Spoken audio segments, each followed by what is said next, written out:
Assalamualaikum warahmatullahi wabarakatuh. Apa kabar kalian? Semoga kalian baik-baik saja dan tetap diberikan kesehatan oleh Allah Subhanahu wa Ta'ala. Bantu channel kami dengan cara subscribe dan tekan tombol lonceng kalian. Terima kasih.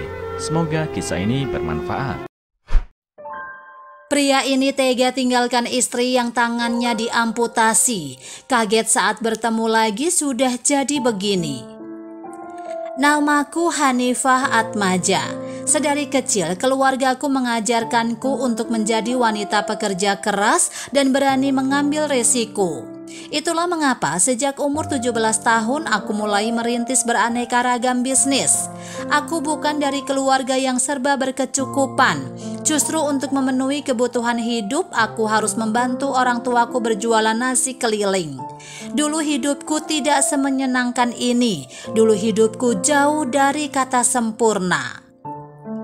5 tahun berlalu sejak kematian kedua orang tuaku, aku banting tulang sendiri. Aku bertekad untuk mengubah kehidupanku 180 derajat.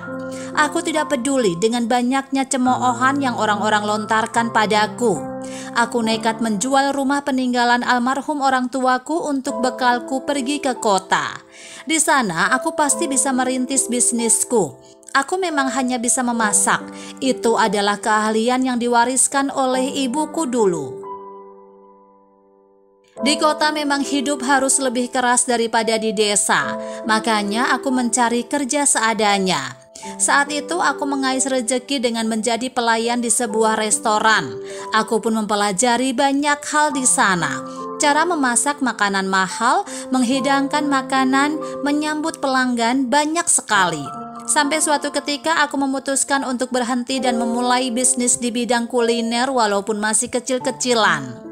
Awalnya aku hanya membuka stand kecil-kecilan saat ada event. Sampai akhirnya aku bisa membuka restoran sebesar ini. Jatuh bangunnya hidupku tidak terlepas dari kehadiran Rizky. Dia sudah menjadi suamiku tepat 1 tahun yang lalu.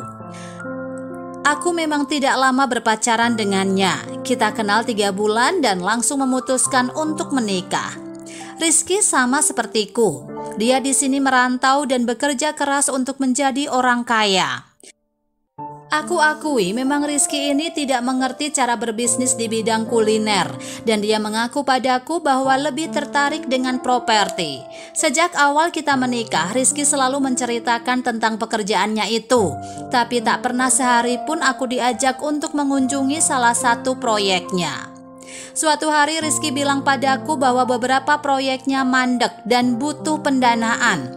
Karena aku merasa iba, maka aku menyuntikkan sejumlah dana untuknya. Tapi tak pernah ada perkembangan lagi tentang hal itu. Dia malah lebih sering bolak-balik showroom mobil untuk membeli mobil-mobil baru atau membeli tanah di mana-mana. Aku sering protes pada Rizky dan bilang bahwa aku butuh dia untuk bantu-bantu di resto. Karena aku lihat kerjaannya hanya belanja dan belanja. Dia tak pernah benar-benar mengerjakan proyek. Aku tahu betul karena sesekali aku membuntutinya. Hidup Rizky memang bisa dibilang tragis. Orang tuanya sudah meninggal sejak dia masih kecil. Oleh karena itu dia harus banting tulang menghidupi diri sendiri karena tidak ada keluarga yang bisa menampungnya. Selama bertahun-tahun, Rizky tumbuh besar berkat sedekah dari orang-orang di sekitar. Jujur, aku kagum dengan Rizky karena tidak merasa malu atas masa lalunya itu. Kita berdua sama-sama bukan dari kalangan atas. Itulah kenapa aku menerima Rizky walau masa lalunya begitu dan yang terpenting, dia menerima aku yang tidak terlihat menawan di mata orang-orang. Rumah tangga kita selalu baik-baik saja dan aku menghormati Rizky sebagai kepala rumah tanggaku walaupun dia tidak pernah membantuku baik di rumah ataupun di resto. Sampai suatu ketika ada masalah di resto dan aku harus buru-buru datang. Sebelumnya aku sudah meminta Rizky untuk mengantarku karena aku sangat lelah dan tidak begitu fit untuk nyetir. Namun Rizky menolak. Dia bilang bahwa dia ada rapat. Aku pun tidak ada pilihan lain selain mengendarai mobil sendiri agar masalah di resto segera ditangani. Tapi naas, dalam perjalanan mobil yang kukendarai mengalami kecelakaan. Untungnya orang sekitar langsung membawaku ke rumah sakit. Sejak saat itulah rumah tanggaku dengan Rizky mengalami keretakan. Tuhan masih memberiku kesempatan untuk hidup meski melewati kecelakaan yang cukup tragis, tapi tanganku terpaksa diamputasi karena mengalami cedera yang cukup berat. Aku sangat merasa hancur saat itu, tapi Rizky sama sekali tidak menghiburku. Namun di hari kedua aku dirawat, Rizky datang. Aku tersenyum saat suaranya mengetok pintu ruangan rawat inapku, tetapi aku terkejut saat mendapati dia bersama wanita lain. Rizky memperkenalkanku pada wanita yang tangannya selalu dia genggam itu, bahkan di hadapanku. Namanya Arista. Aku berpikir mungkin itu selingkuhan Rizky. Memang kuakui Arista sangat cantik, namun dengan keadaanku yang seperti ini, aku rasa Rizky memang tidak punya perasaan. Pergi dari hadapanku sekarang, ucapku mengusir Rizky dengan Arista. Bukannya pergi, Rizky malah menyodorkan sebuah surat cerai ke hadapanku. Dia bilang akan pergi jika aku menandatanganinya. Aku tak habis pikir dengannya. Aku berusaha mati-matian untuk menghidupi keluarga kita, tetapi dengan mudahnya dia menghancurkanku hanya dengan sehari. Aku gak sudi punya istri cacat seperti kamu. Sudah cukup ya aku hidup sama wanita gendut kayak kamu. Masa harus ditambah sama cacat juga? Perkataan Rizky disusul tawa oleh Arista. Mereka berdua memang sama-sama gila. Aku harus meratapi kesedihanku yang bertambah dengan gugatan cerai dari Rizky, sedangkan dia enak-enakan hidup tenang dengan wanita itu. Aku memang belum bisa menerima keadaanku yang seperti ini, tetapi aku juga tidak bisa menahan seseorang untuk tetap bersamaku. Lalu dengan mantap aku menandatangani surat cerai itu dan menyuruh Rizky dan Arista pergi dari hadapanku.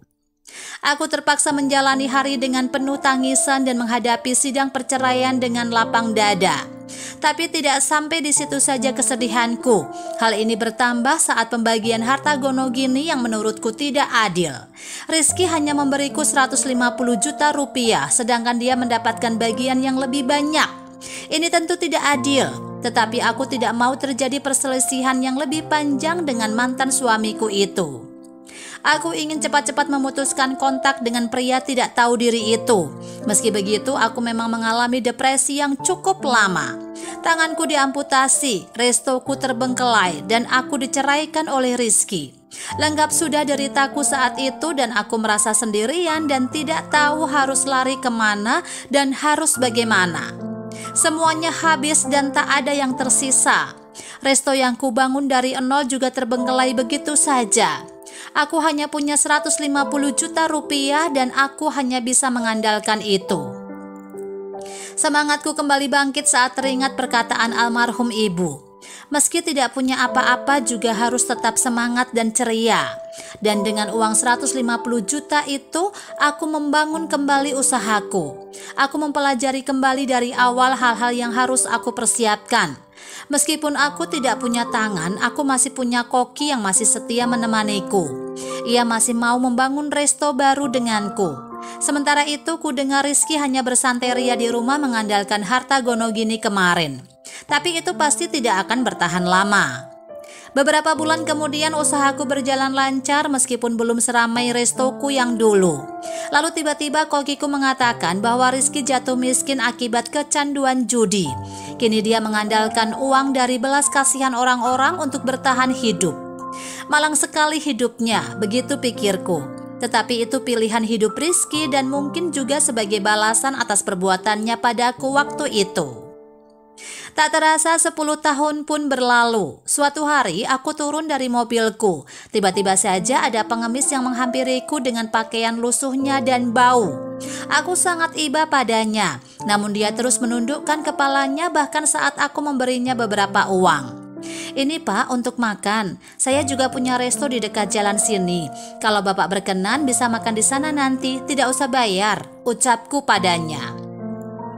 Pengemis itu hendak berterima kasih padaku dan mendongakkan kepalanya. Aku kaget, dia pun kaget. Kita sama-sama kaget karena ternyata pengemis itu adalah Rizky, mantan suamiku. Rizky kembali memperhatikan wajahku. Dia takut salah lihat sepertinya dan berkata, tanganmu kenapa ada lagi? Begitulah katanya. Aku hanya tersenyum simpul atas pertanyaan Rizky. Lalu aku menjawab bahwa aku memakai tangan palsu. Selama ini hidupku aman-aman saja. Aku tidak seperti orang cacat yang dia bicarakan dulu. Aku menggandeng pria di sebelahku dan berkata pada Rizky, aku ingin mengucapkan terima kasih padamu. Kalau saat itu kamu tidak meninggalkanku, aku gak akan menemukan kebahagiaan seperti ini. Namun kebahagiaan juga sepenuhnya aku raih dengan kerja kerasku sendiri tanpa keterlibatan siapapun, dan kamu tidak akan pernah mengerti segala penderitaan yang pernah aku alami, ucapku lalu meninggalkan Rizky. Rizky hanya bisa mematung di sana dan aku merasa sangat lega telah menemukan kebahagiaanku sekarang. Aku tidak peduli dengan Rizky lagi. Ia telah menikmati pilihan hidupnya dan pastinya juga merasakan penyesalan atas sikapnya yang telah menzolimiku dulu. Dari kisah Hanifah dan Rizky banyak pelajaran yang bisa dipetik. Salah satunya adalah kesabaran. Kunci dari kebahagiaan adalah sabar. Sabar saat Tuhan memberikan kita cobaan, seperti Hanifah yang selalu sabar dan tak kenal lelah walau diberikan cobaan bertubi-tubi. Dan berkat kesabaran dan keikhlasannya itu, kini Hanifah dapat menjalani hidup yang damai dan bahagia bersama dengan suaminya yang baru. Bagaimana menurut kalian? Tulis di kolom komentar ya. Wassalamualaikum warahmatullahi wabarakatuh.